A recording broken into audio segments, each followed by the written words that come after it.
Hello, good morning সবাইকে। আজকে আমি সকাল সকাল এই কি এটা বলে, কি এটা পুচু, জেলি জেলি খেয়ে আজকে ব্লগটা শুরু করছি। তোমরা এই জেলিটা কে কে খাও? আমি খাই না, কিন্তু ছেলে বললো ভালো খেতে। ভালো খেতে ভালো খেতে বলো, কত ভালো? এই এই এই, কত ভালো? অত ভালো? একটু দেখাও কি খাচ্ছ, দেখি দেখাও। ওই যে তড়কা, ক্যান্ডিম্যান ক্যান্ডিম্যান তড়কা, এইটা খেয়ে ব্লগটা শুরু করছি। তো সারাদিন মানে ব্লগটা ভালো লাগলে দেখো, সারাদিন কী করছি দেখাবো। শেষ পর্যন্ত দেখো, ভালো লাগলে লাইক শেয়ার করে দিও, সাবস্ক্রাইব করে দিও। তো ছেলের সাথে জেলি খাওয়ার পরে একটু মজা করার পরে আমি এখানে চলে এসেছি রান্না করতে। এখানে আজকে আমি বানাবো, মানে আমাদের আজকে রান্না হবে রাইস আর মাটন কারি। তো তার জন্য আমি ঘরে যে নর্মাল চাল ছিল সেটাই আমি ভিজিয়ে দিয়েছি। একদম হঠাৎ করেই আজকে খাবারটা ঠিক হয়েছে মেনুটা। তো ঘরে বিনস গাজর ছিল, ওই জন্য ভাবলাম যে একটু রাইস বানিয়ে নিই। তো এখানে বিনস গাজর কেটে রেখেছি, আর এদিকে জলটা আমি দিয়ে মানে গ্যাসের মধ্যে ওভেনে দিয়ে দিয়েছি গরম হওয়ার জন্য। জলটা এখানে দেখো গরম হয়ে গেছে, এর মধ্যে আমি প্যাকেটের নুন ছিল সেটা আমি দিয়ে দিলাম। মানে জলের মধ্যে নুনটা দিয়ে দিতে হবে যাতে জলটা পুরো নুন হয়ে যায়, ভাতটা যাতে ঝরঝরে হয় আর চালের মধ্যে যাতে নুনগুলো ঢুকে যায় সেই জন্য। তারপরে আমি দেবো সাদা তেল, আর দিতে হবে গোটা গরম মশলা। গোটা গরম মশলাটা দিতে হয় ফ্লেভারের জন্য, যাতে চালের ফ্লেভারটা ভালো আসে। আর এদিকে মাংসতে দেখো আমি আদা রসুন বাটা, গুঁড়ো লঙ্কা, জিরে গুঁড়ো, হলুদ গুঁড়ো, নুন, গুঁড়ো লঙ্কা আর তেল সব কিছু দিয়ে আমি এখানে ম্যারিনেট করে রেখে দেবো। ম্যারিনেটটা করে আমি 10 থেকে 15 মিনিট রেখেছিলাম, তারপরে আমি রান্নাটা স্টার্ট করে দিয়েছিলাম। তারপর এদিকে দেখো কড়া বসিয়ে দিয়েছি, কড়াতে তেল গরম হচ্ছে, আর এদিকে ভাতটা প্রায় হয়ে এসছে, ফুটে উঠেছে। ভাতটা নামিয়ে নেব। আর এদিকে আমি আলু আর পেঁয়াজ কেটে রেখেছি মাংসের জন্য। তো এদিকে দেখো ভাতটা আমি বড় ঝুড়িতে নামিয়ে নিয়েছি, আর এদিকে মাংসের জন্য আলুগুলো ভেজে নিচ্ছি। তারপর এখানে মাংসটা আমি পেঁয়াজ ফোড়ন দিয়ে মাংসটাকে কষিয়ে নিয়েছিলাম। তারপরে কষানোর মাঝখানেই আমি টক দই দিয়ে দিয়েছিলাম। আর টক দই ছোটো বাটিতে, মানে ছোটো যে কাপগুলো, একদম ছোটো যে কাপে কেনা পাওয়া যায় সেইটাই, আমি ঠিক মানে জানি না কতটা পরিমাণ থাকে একদম ছোটো কাপে, তো সেইটাই আমি টক দইটা মাংসতে দিয়ে দিয়েছিলাম। তারপর দেখো গ্যাসটা আমি একদম অল্পতে করে আমি ঢাকনা চাপা দিয়ে দিয়েছিলাম। তারপর ঢাকনা খুলে দেখো মানে তেল পুরো বেরিয়ে এসছে, কষানো প্রায় হয়ে গেছিলো। তাও আমি এই মাংসটাকে আমি মানে 5 থেকে 6 বার একদম ঢাকনা খুলে খুলে অল্প অল্প করে জল দিয়ে ভালো করে কষিয়েছিলাম। দেখো তারপর হাই ফ্লেমে দিয়ে আমি ভালো করে নেড়ে চেড়ে কষিয়ে নিচ্ছিলাম। মানে খুব টেস্টি হয়েছিল।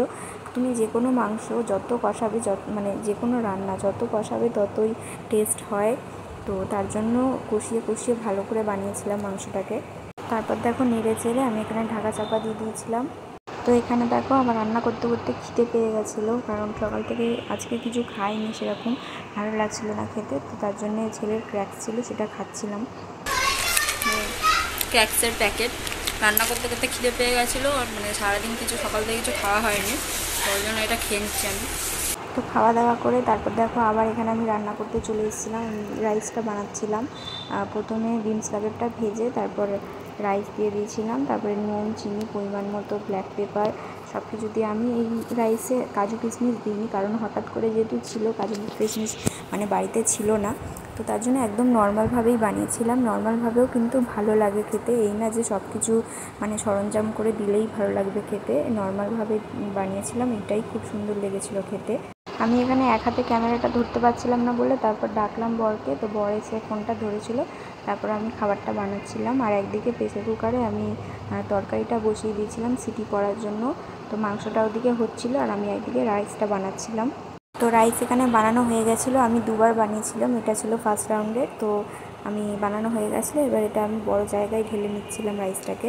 রান্না এখানে হয়ে গেছিলো, আমি চলে এসেছিলাম ছেলেকে খাওয়াতে। মুখে বলো বেবি, কি খাচ্ছ তুমি বলো। ছেলেকে সবাইকে খাওয়ানোর পরে এবার আমরা চলে এসেছিলাম খেতে। এখানে খাবার বাড়া হচ্ছিল, মানে সবার প্লেট থালায় পরিবেশন করা হচ্ছিল। আর আমরা মানে খাওয়ার জন্য এত ব্যস্ত হয়ে গেছিলাম, মানে কীরকম হয়েছে রান্নাটা, অত কষ্ট করে বানিয়েছি গরমের মধ্যে। আর এখানে মাটনের কালারটা দেখো, মানে তোমরা দেখলেই মানে প্রেমে পড়ে যাবে মাটনের। খুব সুন্দর হয়েছিল, টেস্টি। মানে সত্যি আমি নিজে বানাই বলে সেরকম কিছু না, কিন্তু সত্যি খুব সুন্দর হয়েছিল, সবাই বলেছে ভালো হয়েছে।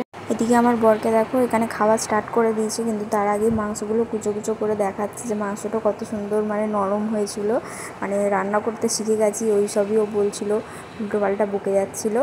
তো এদিকে খাচ্ছিল, মানে আমি ভিডিও করছিলাম বলে তখন চুপ হয়ে গেছে, বলছে ঘাড় নাড়াচ্ছে। দেখো আমি ওকে বলছি যে মুখে বলো ভালো হয়েছে কিন্তু। তো আজকের ব্লগটা তোমাদের কেমন লাগলো আমাকে কমেন্টে জানিও, আর খাবার রেসিপিটাও কীরকম লাগলো আমাকে কমেন্টে জানিও। মানে ব্লগটা তোমরা কিন্তু পুরোটা দেখবে ভালো করে, আর ভালো লাগলে লাইক শেয়ার করে দিও, সাবস্ক্রাইব করে দিও। সাবস্ক্রাইবটা আগে দরকার আমার, মানে যারা আমার ভিডিও দেখো তোমাদের কাছে একটাই নিবেদন যে তোমরা আমার ভিডিওটা সাবস্ক্রাইব করে দিও, মানে আমার চ্যানেলটাকে আমাকে একটু সাপোর্ট করো, ভালোবাসা দিও। তো আমি এখানে মানে আনন্দে, নিজের মনের আনন্দে খাচ্ছিলাম, ছেলেকে একটু মাংস খাইয়ে দিচ্ছিলাম। তো তারপর দেখো মানে শান্তিতে খাওয়া নেই, বর বলছে তুমি মানে নিজে ফোন ধরে ভিডিও করছো, আমি করে দিচ্ছি দাও। তো ওই জন্য ফোনটা ওকে ধরিয়ে আমি হাড্ডিটা চিবাচ্ছিলাম। এক হাতে ক্যামেরা ধরে খাওয়াটা খুব মুশকিল, ওই জন্য বর এদিকে আমাকে একটু হেল্প করে দিচ্ছিল, মানে ক্যামেরাটা ধরে দিচ্ছিলো, আমি এদিকে মনের আনন্দে হাড্ডি চিবিয়ে খাচ্ছিলাম। তোমাদের কার মানে আজকের ব্লগটা ভালো লেগেছে আমাকে কমেন্টে জানিও, আর এরকম আরও ব্লগ দেখার জন্য আমার চ্যানেলটাকে সাবস্ক্রাইব করে দিও। আজকের মতো এতটাই, টাটা।